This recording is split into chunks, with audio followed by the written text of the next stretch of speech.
Happy holidays from the Radio Medium family to yours. Stay tuned in to Spirit for a new season in 2020 by subscribing to the show and following us on Instagram, YouTube, Facebook, and Twitter. Here's one of our best episodes from 2019.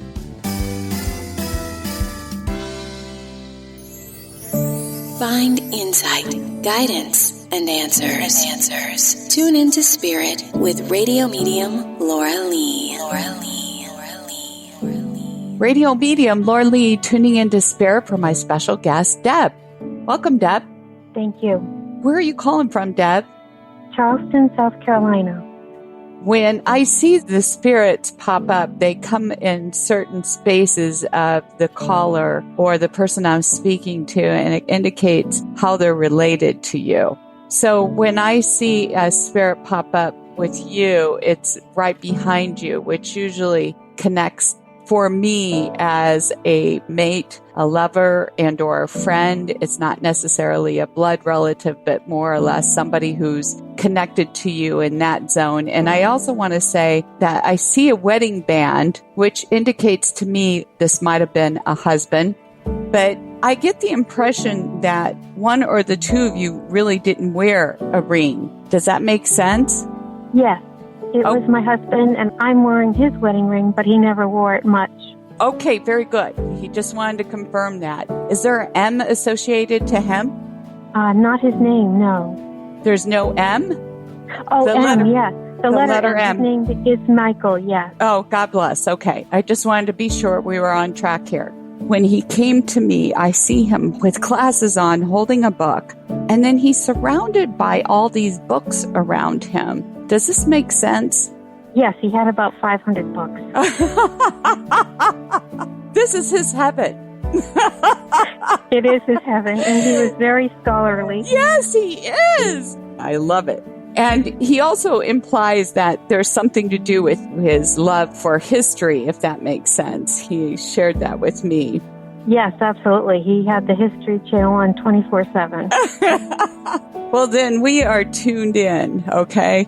He shares with me that I felt like his health was failing, but no one really knew his health was failing, or he was in denial about it, and or other people were in denial about it, because I feel like he might have been especially tired and sleepy and depressed, and I feel like it came upon him very quickly. Does this make sense? Absolutely, very quickly. We didn't know how sick he was.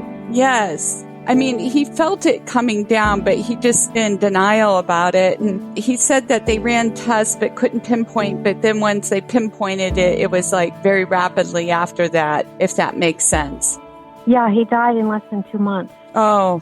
And even in the last 2 weeks, the day before he died, I didn't understand he was going to die. And it was that quick. Well, he didn't either. I'm glad to know that. Yeah, I mean, he knew something was going down, but he just in denial about it because he didn't want you to worry, you know, so he wasn't going to raise... I was in shock, and I didn't understand how bad it was. Well, he didn't want you to worry, and he didn't want to alarm you any further, given the situation already as it was, okay? And he wants you to know there was nothing more you could have done to improve the situation.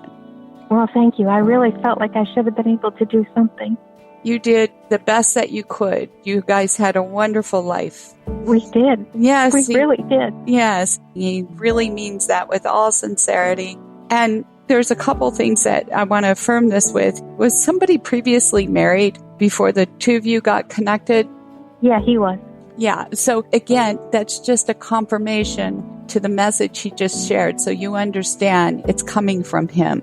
Okay. And he also makes mention of the tedious task of what to pack up and what to give away. That's like a joke because he was a collector. Right. And we had like a triple house worth. Well, given the library that he was standing in, I can understand. Yeah, he had about 500 albums, vinyl, Lovely. And about 500 cassettes. Lovely. And that doesn't even touch his clothes, which was enough to fill a boutique. So you are overwhelmed, obviously, still, with a lot of the possessions. I was overwhelmed. He also collected art, so I had at least 500 pieces of art. So I gave away like 90% of the stuff.